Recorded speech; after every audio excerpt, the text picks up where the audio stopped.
Monsieur Mahamad Itno Déby, le fils du feu Idriss Déby.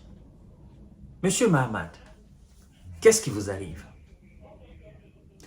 Vous allez comprendre tout à l'heure pourquoi je lui pose cette question. Qu'est-ce qui lui arrive? Près de la frontière du Nigeria, sur l'île de Bakaram, dans une base de l'armée tchadienne avancée, tout près de la frontière avec le Nigeria. Les hors-la-loi du Nigeria, les terreaux du Nigeria, qu'on appelle les Boko-Boko, vous les connaissez, les Boko-Boko là, qui sévit dans cette zone du Nigeria,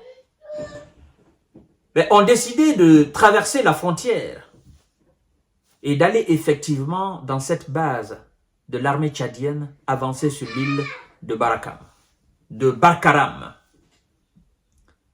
Ils ont commencé à 22 h le dimanche passé. Là.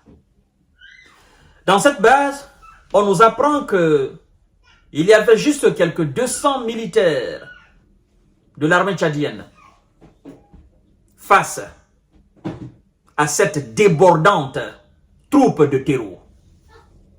Mesdames et messieurs et mesdemoiselles, ça n'a pas été joli pour l'armée tchadienne. Ça n'a pas été joli parce que il n'y a pas eu de renfort. Ça n'a pas été joli parce que les quelques 200 militaires qui étaient là n'ont pas réussi à contenir l'action des Boko-Boko.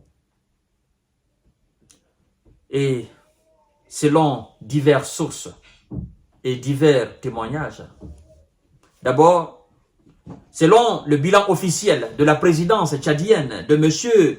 Mahamad Itno Déby, on nous parle d'une quarantaine envoyée au repos éternel.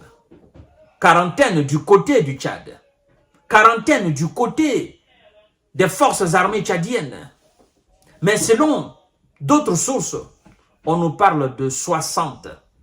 Selon d'autres aussi, on nous parle de 70. Qu'est-ce qui s'est passé? Ce qui s'est passé par l'après, c'est ce que moi je qualifie d'humiliant et d'humiliation.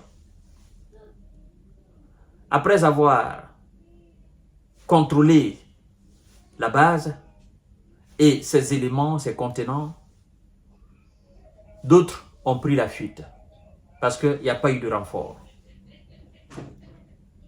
Mesdames et messieurs et mesdemoiselles, les terreaux de Boko-Boko sont restés là de 22 h jusqu'à, je dirais jusqu'à 2 h, 3 h du matin. Ils sont restés là, dans cette base tchadienne, selon des sources. D'autres disent d'ailleurs qu'ils sont restés jusqu'au petit matin. Mesdames et messieurs, mademoiselles, munitions de la base, armement de la base, tout ce que vous connaissez d'une base militaire, les gars, les terreaux de Boko-Boko, c'est hors la loi, ils ont emporté dans leur sillage. Ils sont allés avec. Vous savez, dans ce pays, le Tchad, il y a une armée qu'on appelle l'armée française, qui se tient aux côtés de l'armée tchadienne. Ça, depuis des années. Depuis des années, je crois d'ailleurs depuis 1980, si je ne fais pas erreur dans la date. Ils sont là pour des raisons pareilles.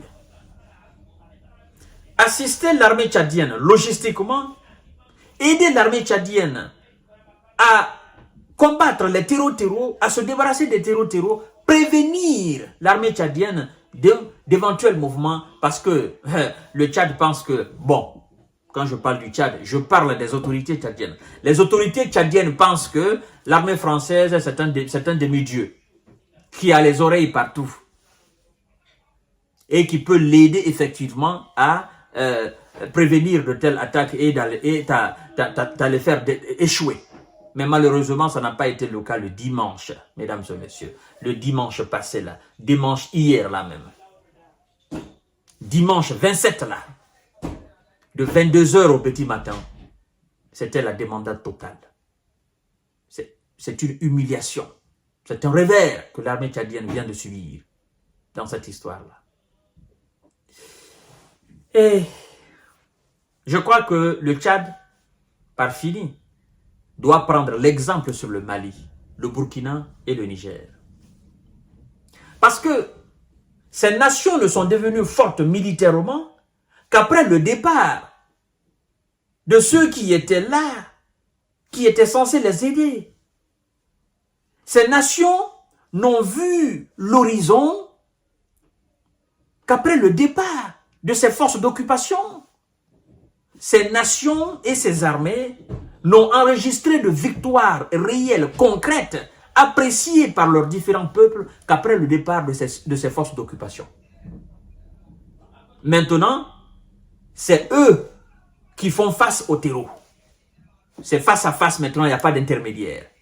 Il n'y a pas à dire non, on nous empêche d'aller ici. Il n'y a pas à dire non, on nous cache des informations. Non, non, non, non. C'est eux, c'est l'armée malienne, l'armée burkinabé, l'armée nigérienne qui font face au terreau.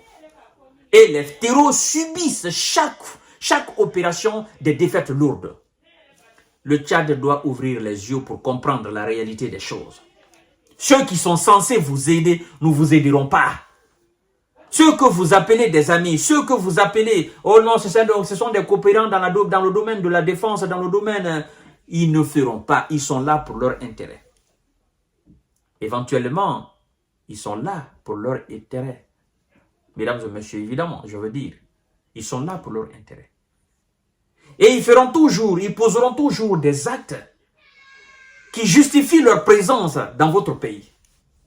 Et ça, je crois que Monsieur Mahamad Itno Déby, qui a fait le déplacement d'ailleurs de N'Djamena jusqu'au niveau de cette île, d'accord, cette île où se situe cette base, si ça existe encore, cette base qu'on appelle Barkaram, il a fait le déplacement, il est allé dans un hélico, il est allé jusque sur le site.